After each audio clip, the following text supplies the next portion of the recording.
డబ్బు, అనారోగ్యం, ఉద్యోగం, వ్యాపారం, అప్పులతో బాధపడుతున్నారా? మీకోసమే లాంచ్ యువర్ ఫ్యూచర్ ప్రోగ్రామ్. నమస్తే, వెల్కమ్ టు సుమన్ టీవీ. ప్రస్తుతం మనతో పాటు ఉన్నారు అనలిస్ట్ డాక్టర్ నంది రామేశ్వరరావు గారు. సార్తో మాట్లాడదాం. నమస్తే సార్. నమస్తే. సార్, ఇప్పుడు డొనాల్డ్ ట్రంప్కి ఒక బిగ్ షాక్ ఏంటంటే ఇండియన్స్ రాకపోతే మరి అమెరికన్ పరిస్థితి ఏంటి, అంటే ఇండియన్స్ లేకపోతే అక్కడ ఏ రంగం, ఏ సెక్టార్ కూడా నడవదా, అంటే దీని గురించి ఏం మాట్లాడతారు సార్? నడవదా అంటే చెప్పడం కష్టం మేడం, ఎందుకంటే ఇంతవరకు నేను అంతకుముందు కూడా మీకు చెప్పాను, every fourth engineer in the America is from India, every fourth engineer from India is from south, every fourth engineer from south is from United AP Telangana. ఇది స్టాటిస్టిక్స్. అంటే మన వాళ్ళు ఏంటంటే తక్కువ కాస్ట్కి అవైలబుల్ ఉన్నారు. ఎందుకు అమెరికా వాళ్ళు మన దగ్గరికి ఎందుకు వస్తున్నారు? వాళ్ళ దగ్గర మనుషులు ఉన్నారు, కాదే కావాల్సినంత సఫిషియన్సీ లేరు. ఎందుకంటే వాళ్ళు గంటకి $50, 40 నుండి $50 పర్ గంట చార్జ్. మనం $10-15 తీసుకుంటాం. అందుకని ఇండియన్ దాంతోపాటు మన ఇంగ్లీష్ కానీ, మన కమ్యూనికేషన్ స్కిల్ కానీ, మన స్కిల్స్ కానీ, నాలెడ్జ్ కానీ, ఐక్యూ లెవెల్స్ కానీ కంపేర్ టు అదర్ కంట్రీస్ మనం బాగానే ఉంటుంది. ఇవన్నీ కూడా ప్లస్ జాగ్రత్తగా చేసుకుంటూ పోతారు. హార్డ్ వర్కింగ్, కమిట్మెంట్ అనేది కనిపిస్తుంది. కొంతమంది అలా ఉండదు, వస్తారు పోతారు.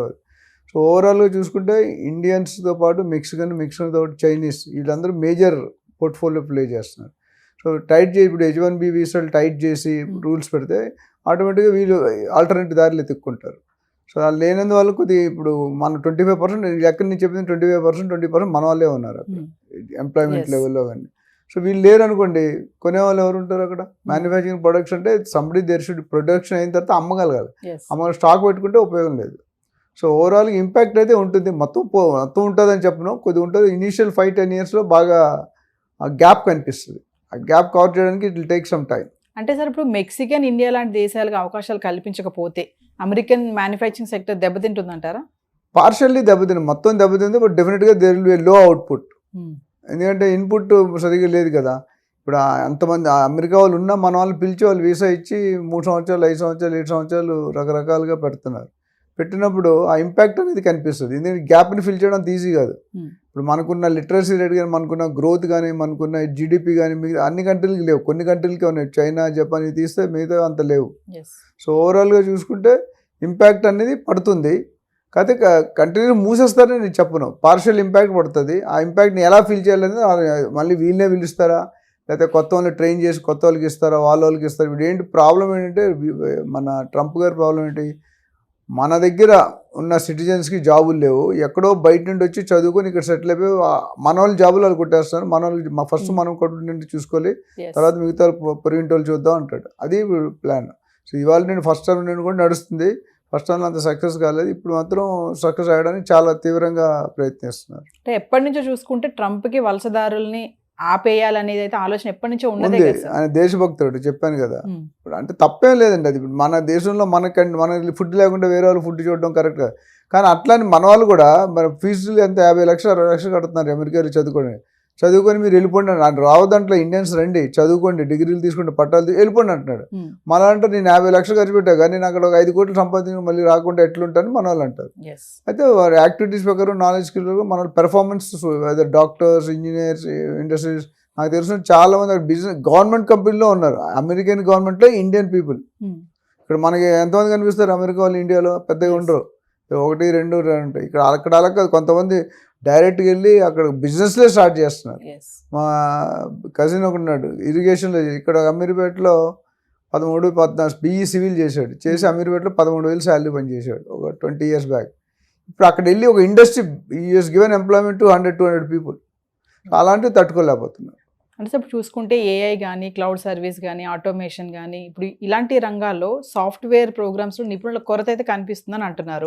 మరి ఇలాంటి టైంలో H-1B వీసాకి కనుక ట్రంప్ ఇలాంటి ప్రాబ్లమ్స్ పెట్టి వలసదారులను ఆపాలని చూస్తే మరి అమెరికా పరిస్థితి ఏంటి? అంటే అక్కడ వాళ్ళు ఉన్నా కూడా మన వాళ్ళు కావాలని అయితే నిపుణులు అంటున్నారు. మరి మీరేం చెప్తారు సార్? మరి అంటే ఇప్పుడు నిపుణులు అనేది పెద్దాన్ని డెవలప్, అమెరికా సూపర్ పవర్ అంటారు. మొత్తం ప్రపంచంలో అమెరికా తుమ్మితే ఇక్కడ తుమ్మినట్టే, చైనాలో తుమ్మినట్టే. అమెరికా అంత ఇన్ఫ్లుయెన్షియల్ పవర్.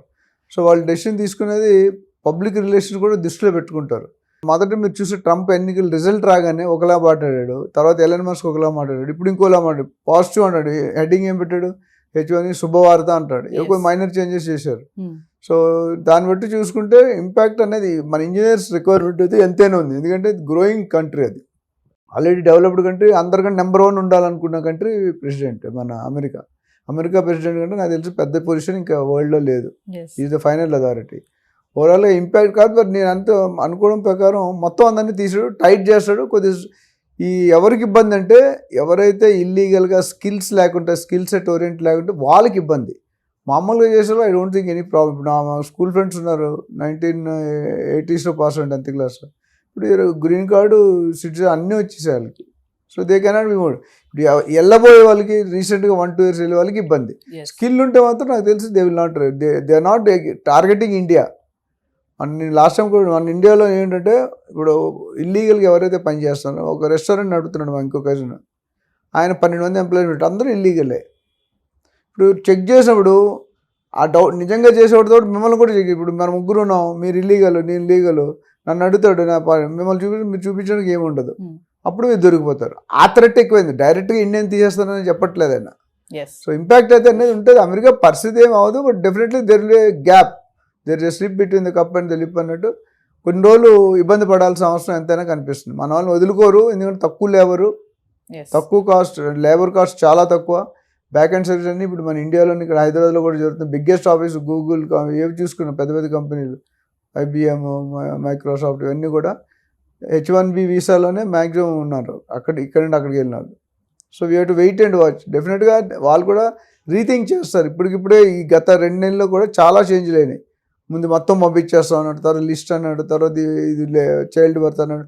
సో కొన్ని రిఫైన్గా ఫైనల్ స్టేజ్కి వస్తాయి. నాకు తెలిసి ఇప్పుడు ఇవాళ 16 కదా, సో రేపు నుండి ఇంప్లిమెంట్ అవుతాయి అన్నారు కొత్త rules. Wait and see. So ఈ వర్క్ ఏరియాస్ చూసుకుంటే ఇప్పుడు చైనా కానీ మెక్సికన్, ఇప్పుడు మన ఇండియన్సే కానీ, అంటే ఈ వర్క్స్ అనేవి డిఫరెంట్గా కేటగిరీస్గా డివైడ్ అయి ఉంటాయి సార్? డివైడ్ ఉంటాయి. డిఫరెంట్ వీసాలు ఉంటాయి. స్టూడెంట్ వీసా వేరు, OPT వేరు, L1 వేరు, చాలా ఉన్నాయండి. అవి రకాలు మనం చూసుకోవాలి.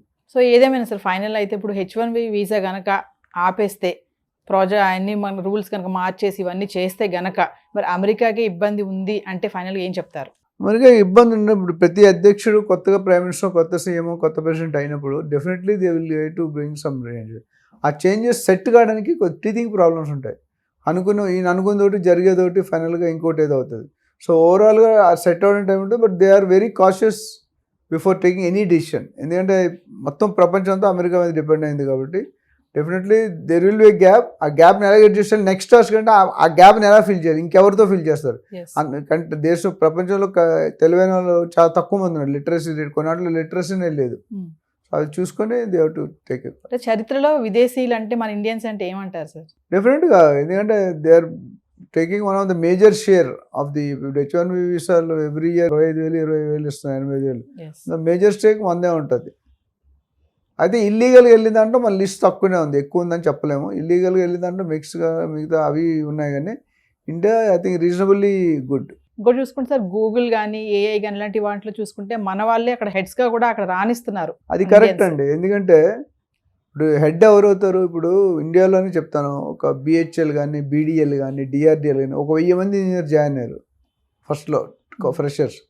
అందులో ఒకడే GM అవుతాడు, 4 DGMలు అవుతారు, 10 మంది AGMలు అవుతారు, 25 మంది మేనేజర్స్ అవుతారు. మిగతా వాళ్ళందరూ సూపర్వైజరీ, ఫోర్మెన్ ఆ క్యాటర్లో ఉంటుంది. ఎందుకు ఈ 1000 మందిలో top GM sharp and positive అంటే ఫాస్ట్, అగ్రెసివ్ ఉంటాడు, ఫాస్ట్గా ఉంటాడు, స్కిల్స్ ఓరియంటెడ్, అందరినీ నడిపించుకొని కొట్టుకొని వెళ్ళిపోతాడు.